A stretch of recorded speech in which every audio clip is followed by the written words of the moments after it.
Am I too loud or am I just right? Okay, good. I'm going to get louder, but I'll try. So I'm really happy to have followed Kat's talk because this has been my foray into being the scientist who's actually being consulted to talk about their science. And earlier this summer in June, I did a video with KQED Science's Deep Look. And Deep Look is a program that is a series that is the PBS affiliate in the Bay Area. And what they look at is the extraordinarily small. So they focus in really closely on one aspect of an organism's life history, biology, structure, behavior, any of these sorts of things. And they film in this new ultra high def video. So it's like super, super high resolution. They've got these incredible macro lenses that get in so close. So it was really an awesome opportunity. And I'm actually going to start out by just showing the video. And then I'm going to go back and talk about like what were some of the challenges and what are some of the considerations and what really kind of came out during this process about building this, this piece. It's about 4 minutes long. And, hello mouse. Okay. Oh no, really? Oh.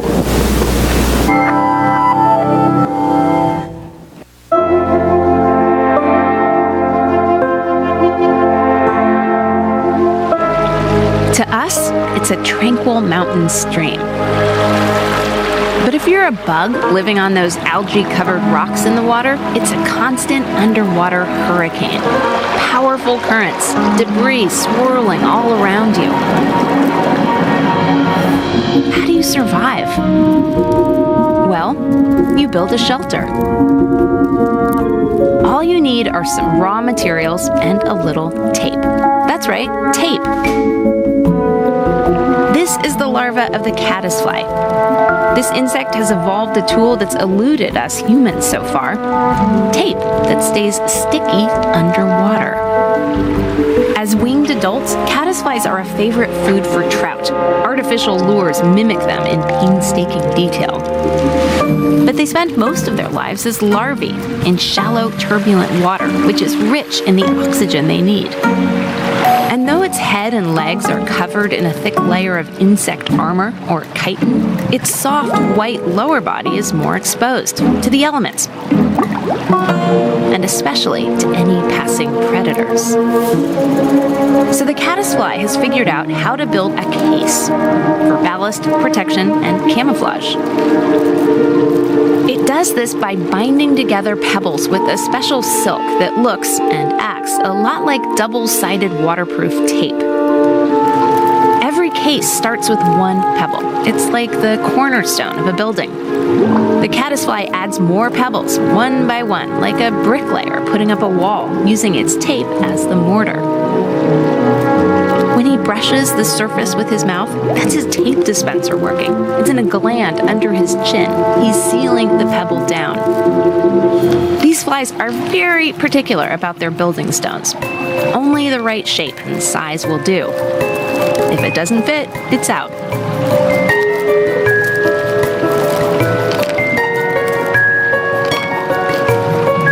When he finds a match, he fits it into place.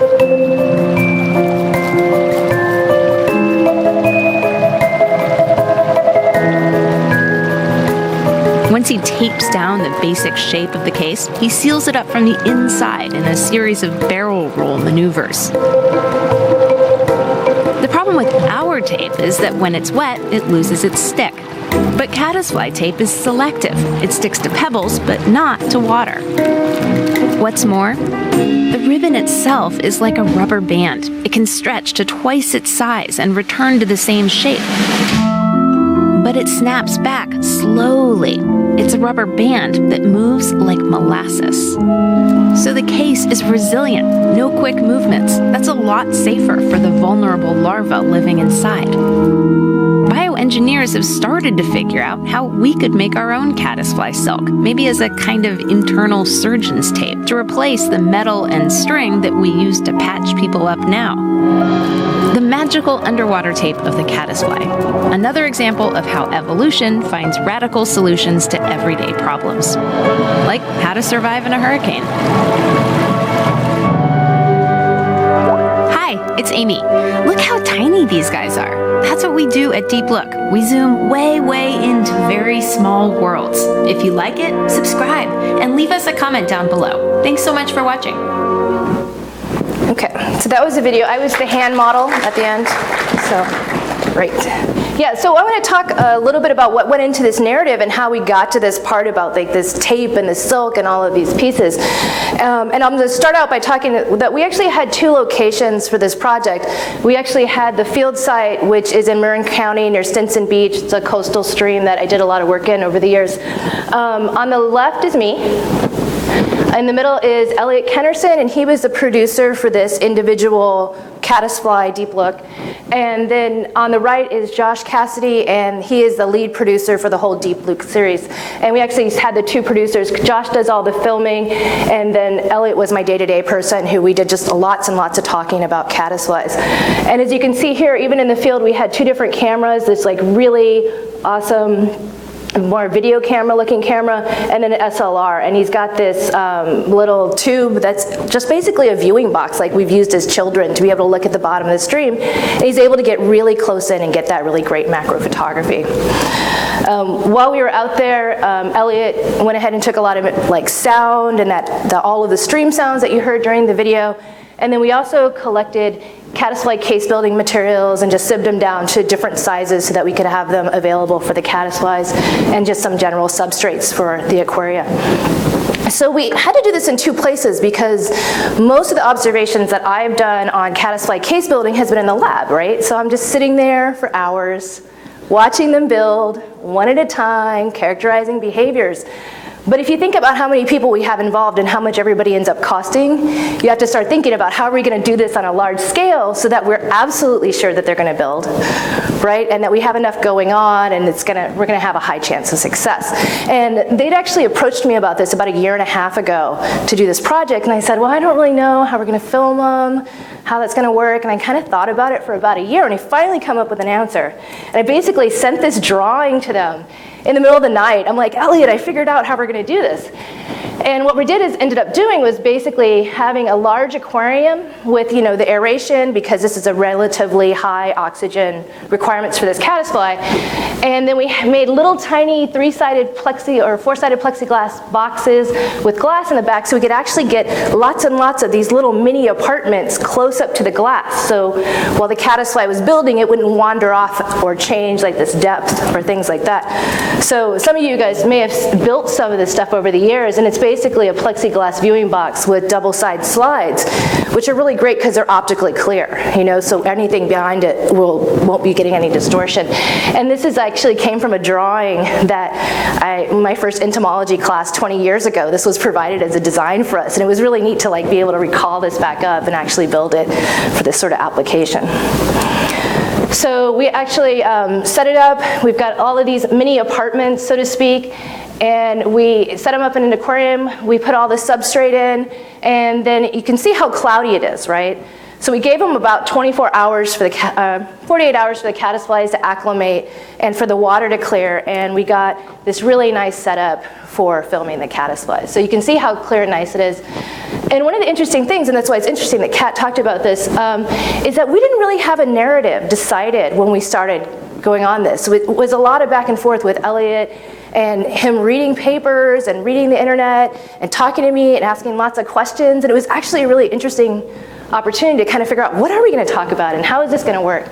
And so on the left you can see lots of natural substrate, and on the right is actually kind of like more jewelry-like substrate, because that was a potential direction we could go, was kind of in the caddisfly jewelry vein. But we ended up keeping it really low because I wasn't really sure that they would build with anything but their natural materials, which actually turned out to be the case. So here is, we just would poke them out of the caddisfly cases so that they would have to start over and build an entirely new case. And once they started building in these little temporary enclosures, we moved them to the big tank. and then we would spend hours watching them build.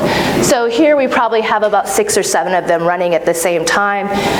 You can see at the top, in the middle is a screen for the camera, so we're actually able to see really what this thing's gonna look like as it's filming. Josh was doing all that filming. And then the lights at the top are LED lights so that there's no heating of the water, because we're doing 4 to 6 hours of filming at a time for it. It really gave us an opportunity to talk a lot about what was going on and what was so interesting about it.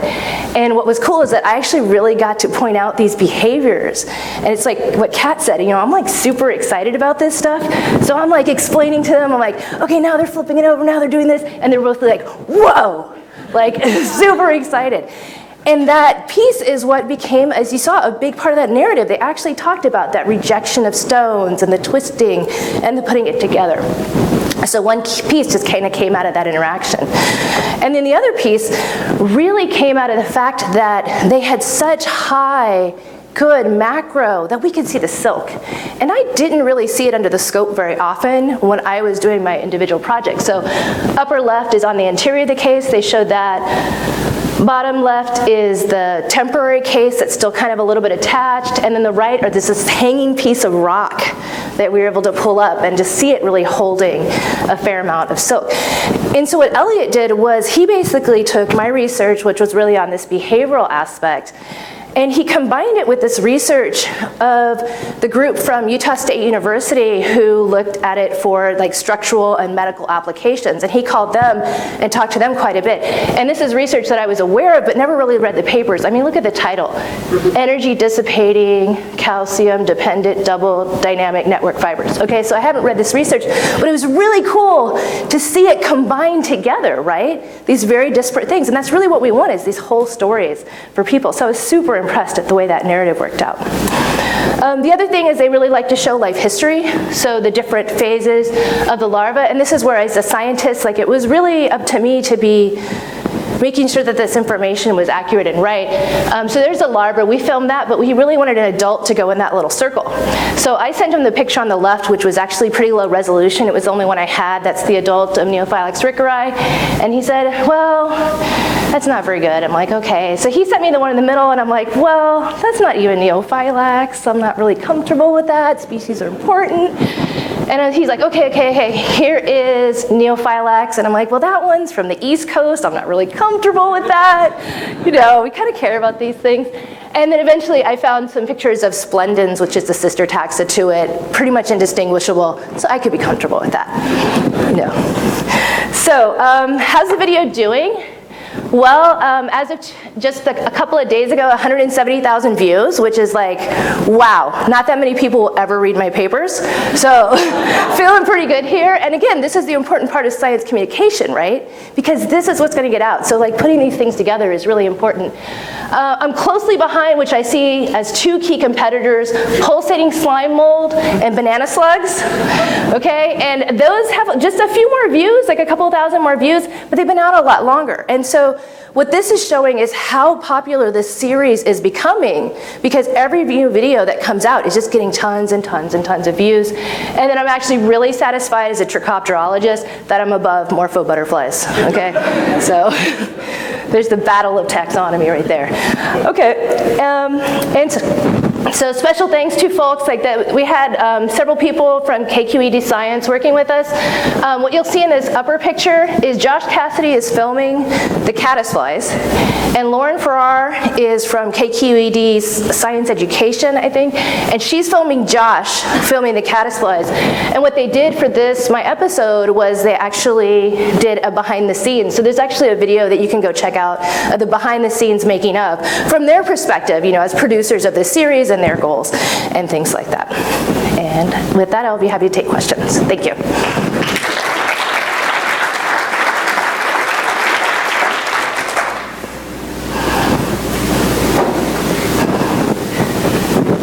I'll sit on the panel. Oh, yeah. How were you originally approached, or did they come to you to do that? Well, so they're located in San Francisco, so they have kind of like an idea of what everybody's kind of doing at the Cal Academy of Sciences, a lot of the videos that are there. And then you see Berkeley, so they emailed the collections manager of like the SA Museum and said, hey, do you know anybody doing anything interesting? And he said, oh, Tina works on caddisfly behavior, life history, and things like that. So they called me up. It didn't work the first time because it was December, and we all know how small caddisflies are in December, so that was just not going to go. So eventually, at Cal Day, some friends of mine were on the panel, and I approached them and I said, hey, do you want to do this video? And they're like, oh yes, please. And so it ended up working out, and they were calling me every single day at SFS to get this set up. So, yeah. Okay, yes, Jim. What did you do with your victims when you were done? Put them in a jar? And I don't know. are they still alive? No, they're not. Because, you know, to be honest, setting up even the aquarium for 3 days, like we were not set up to keep stuff up long term. And so even by the third day of filming, there was so much light that if you go back and look at that video, you can actually see the algae growing on the rocks and substrate. So we just kind of had to cut it off then. Yeah. Okay. Thank you.